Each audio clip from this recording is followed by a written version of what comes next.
1100만 대의 차량에 대해서 눈속임 장비가 설치되었다라고 하는 이번에 폭스바겐에 대한 미국의 이 국제청정교통위원회 ICCT의 발표가 어떻게 해서 나오게 됐는가, 굉장히 재밌는데요. 이 세상을 바꾸는 것은 선량한 이 소박한 사람들의 이 노력에 의해서 바뀐다는 것이 이번에도 입증이 되었습니다. 사실 폭스바겐 차량의 이번에 적발은 세계의 자동차의 구도를 바꾸게 되는 거예요. 또 앞으로 자동차들이 사용할 연료나 또 장비가 어떤 걸로 가야 하는가 하는 부분에 대해서 큰 흐름을 뒤바꾸는 역사적인 사건이 될 겁니다. 독일은 이번에 이 타격으로 독일의 지금 주력 산업인 자동차 제조업 산업이 굉장히 후퇴할 가능성이 있고, 독일이 자랑해왔던 세계적인 명차 아우디, 벤처, BMW 등이 엄청난 타격을 받았다라고 보는 것이 정상입니다. 지금 벌써 한국에 매장에 가면요, 이런 차들을 계약하기로 했던 사람이 전부 계약 취소를 하고 있고 안 팔리고 있답니다. 오늘 한국의 국감에서 폭스바겐 문제를 다루기 위해서 폭스바겐 관련자를 부르고 정부 관계자를 불렀다는 이야기도 들리고 있습니다. 자, 정부에서는 폭스바겐을 비롯해서 심지어 현대기아까지도 배출가스를 조사하겠다라고 이야기를 했습니다. 정부가 한국에서는 조사하지 않고 또 이번에 폭스바겐이 문제라고 폭스바겐만 하게 되면 EU에서 한 EU FTA에 위반된다라는 이야기가 나올 수도 있으니까 그렇게 한 걸로 보이는데요. 우리가 과연 미국만큼 엄격한 환경오염 기준치에 대한 자료를 가지고 있는가, 근거를, 그 다음에 그런 부분에 대한 규제를 가지고 있는가, 그리고 한 EU FTA에 그런 부분들을 반영시켜 나왔는지는 저는 좀 의문이긴 합니다. 미국은 이런 규정이 엄격하게 잘 갖춰져 있기 때문에 이번에 적발이 되니까 회사가 거의 망할 정도로 당하고 있는 겁니다. 미국의 웨스트 버지니아 대학, 그 존 덴버의 이 Take Me Home Country Road라는 그 팝송의 웨스트 버지니아 노죠. 그래서 미국의 중요한 그런 어떤 대학도 아닌데, 웨스트 버지니아 대학의 연구팀이 두 사람이 휴렛 패커드 재단과 아까 말한 ICCT의 그 연구 자금을 후원받아 가지고요, 자동차 회사들이 내놓는 배출량과 실제 그 사람들이 내놓은 자료가 일치하는지. 우리 보면 자동차 회사들이요, 기름 1리터당 연비가 얼마나 되느냐 이런 거 있죠. 출력이 얼마나 되느냐 이런 거 속여 가지고 수도 없이 솔직히 문제가 됩니다. 그럼에도 이 연비를 속이고 있다, 이런 부분이 크게 문제가 안 되고도 넘어갔죠. 제가 봤을 때 한국에 돌아다니는 차들요, 국산 외제 막론하고 연비가 제대로 돼 있는 차들이 하나도 없을 겁니다. 그럼에도 불구하고 그런 것들을 제대로 소비자를 위해서 검증하는 시스템이 없는 것이 한국입니다. 근데 미국에서 이 사람들이 환경오염 기준에 우리가 이렇게 고출력 친환경이다라고 주장하는 숫자들하고 실제로 이 사람 차가 내놓는 게 일치한지를 한번 테스트 해보자 했어요. 폭스바겐 차량을 조사하면서 보니까 수치가 안 맞더라는 겁니다.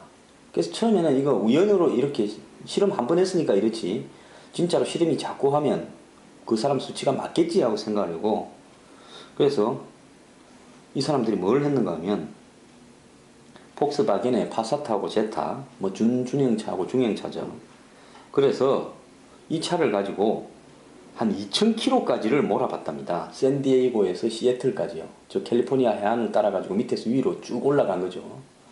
그걸 몰아보니까 실제로 주행을 해서 계속 실험을 해보니까 내놓은 배출 기준치와 실제로 오염 물질 배출량이 완전히 달랐다는 겁니다. 그리고 배출량을 조작하는 소프트웨어, 검사할 때만, 정부의 검사를 통할 때만 그 배출량을 조작하는 소프트웨어가 붙어 있다는 것도 발견을 한 겁니다. 그래서 이런 것들이 알려지고 미국의 환경청이 아주 그냥 팔을 걷고 달라드니까 폭스바겐이 부인을 해오다가 시인을 했고, 무려 1100만 대의 차량에 눈속임 장비가 설치됐다라는 걸 인정을 했는데요. 이 웨스트 버지니아 대학에 이번에 이 폭스바겐의 배출량 조절을, 배출 오염물질 배출 조절을 발견하는 이 두 사람은요, 미국에서 한마디로 다윗이 골리앗을 쓰러뜨린 인물들로 이 칭송을 받고 있습니다. 그런데 희한한 것은요, 여기에서 두 명이 엔지니어 2명이 연구를 해서 밝혀냈는데 그 중에 한 사람 이름이 존 저먼인데, 이 사람은 스펠링이 존 저먼, 독일을 갖다 부를 때 게르만, 미국식 발음으로 저먼이라 하지 않습니까? 그래서 이 스펠링이 일치했다는 겁니다. 그래서 아마 이 사람들 이야기는 앞으로 100% 제가 장담을 하는데 드라마, 영화로 만들어져 가지고 한 1년 안에 나올 거예요. 한국에서 영화로 볼 수 있게 될 겁니다. 자, 어떤 사실에 대해서 누구나 다 뭔가 문제가 있을 거라고 한 사실에 대해서 대부분의 사람은 그냥 받아들이고 넘어갑니다.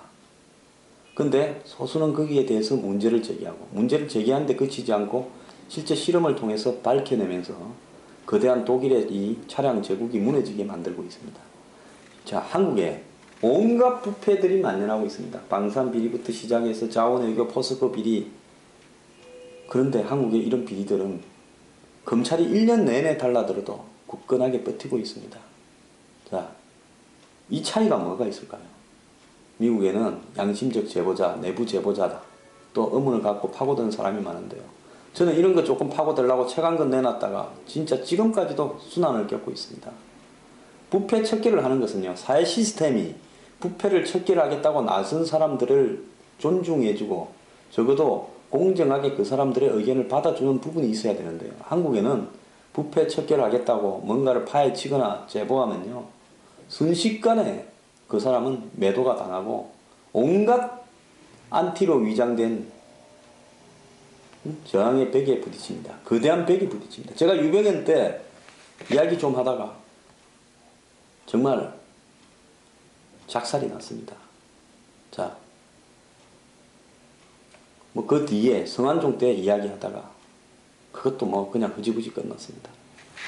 한국 사회에서 부패 척결이나 사회 개혁이 안 되는 이유는요, 미국만큼 그런 것을 위해서 노력하는 사람들을 포용해 줄 수 있는 사회 시스템이 없어서 그렇다는 겁니다. 이게 되기 전에는요, 한국은 절대 투명한 선진사회로 갈 수 없고 선진국이 될 수 없습니다. 선진국요, 경제 무슨 뭐 성장률 조금 올라가서 선진국 되는 줄 압니까? 부패 척결하기 전에는요, 선진국 될 만한 경제 지표나 성장률이 나오지 않습니다. 제가 장담을 합니다. 한국요, 3만 달러 이대로면요, 가는데 10년이 더 걸려도 못 갈 수 있습니다.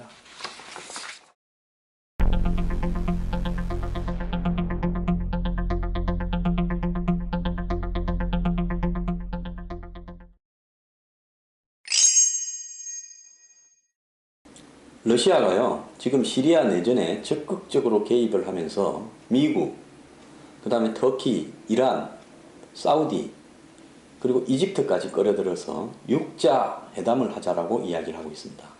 자, 지금 시리아에서 싸우는 나라는 세 가지 부류입니다. IS를 지지하는 집단은, IS는 이라크에서 간 순위파인데 사실은 시리아의 싸움의 주역이 아니었습니다. 괜히 남들 세 개파가 싸우고 있는데 난데없이 밖에서 굴러 들어온 IS라는 계파가 시리아를 지금 작살을 냈습니다. 그래서 이제는 처음에 싸우던 세 사람이 단결해서 더 센 IS하고 맞서야 될 상황인데요. 그래서 러시아가 지금 깨를 내놓은 게 뭔가 하면, 지금 러시아의 아사드 정권은 아버지 때부터 시작해가지고 아들이 지금 이어받아서 정권을 잡고 있는 독재국가입니다. 세계적 독재국가죠. 북한하고도 매우 친하고 한국하고도 아마 정식 외교 관계가 없는 걸로 알고 있습니다. 이런 시리아의 아사드 정권은 러시아가 후원을 해서 지금까지 버텨왔습니다. 실제로 러시아가 구소련공화국 외에 밖에 가지고 있는 유일한 기지가 시리아의 지중해 해안변의 해군기지를 러시아가 쓰고 있습니다. 그런데 최근에 그 옆에 도시에 러시아가 공군기지까지도 만들었습니다. 거기서 출발한 러시아 공군들이 엊그제는 홈즈라는 도시를 폭격을 했습니다. 그런데 러시아가 지금 시리아에 파병을 하겠다고 의결을 하고 있습니다. 자, 러시아의 보관은요, 지금 미국이 돕고 있는 온건한 지금 아사드와 싸우고 있는 이 게릴라들은 누군가 하면 이집트와 사우디가 후원하는 온건 수니파 집단입니다.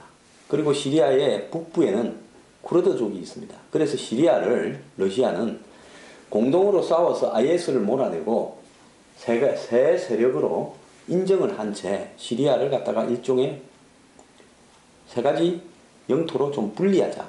나라 이름은 시리아라 하되 자치령을 만들어서 분리하자. 그러니까 순위파, 지금 저항 집단이 지배한 지역은 그대로 인정하고, 현재 아사드 정부가 집권하고 있는 시아파 지역은 그대로 인정하고, 그 다음에 북부의 쿠르드 지역은 그대로 인정하는 식으로 해서 하자.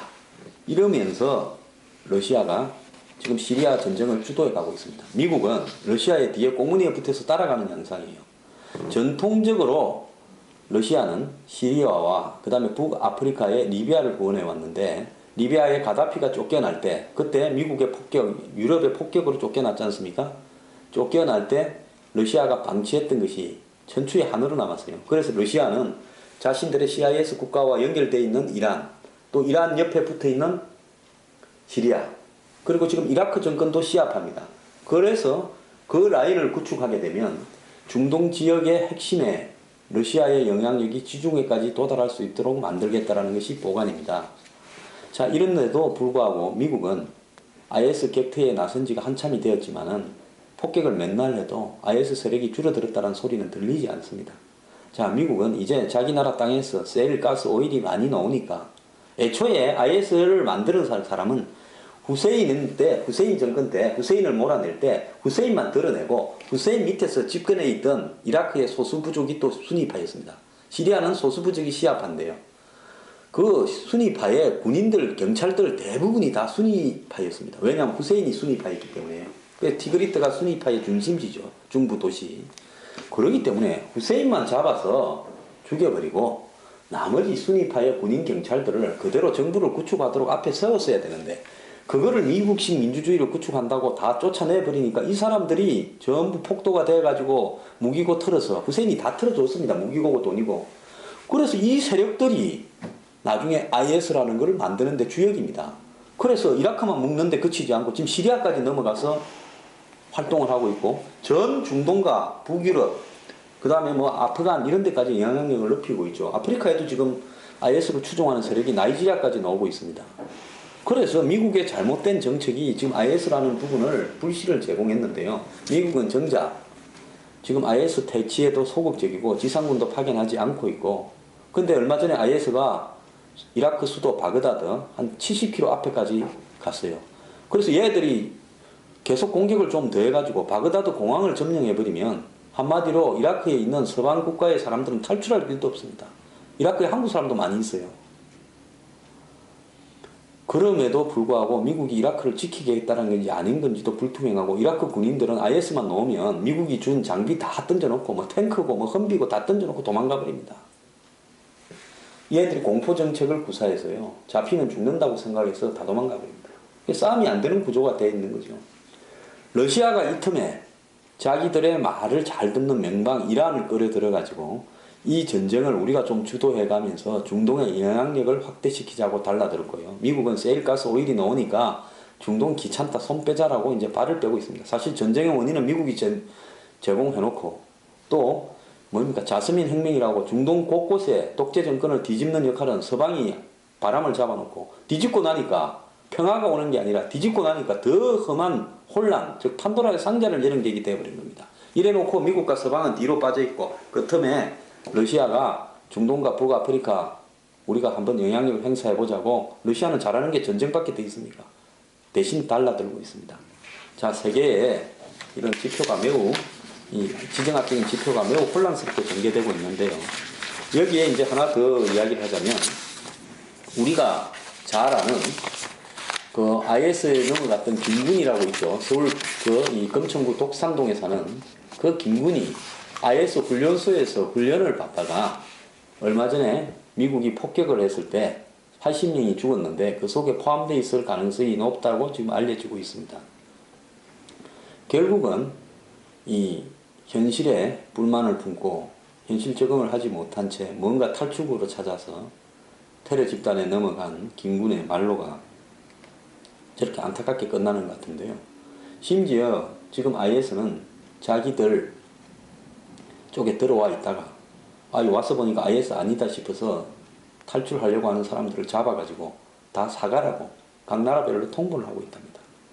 우리 김군도 아마 살아있다면 그런 처지가 됐을 겁니다.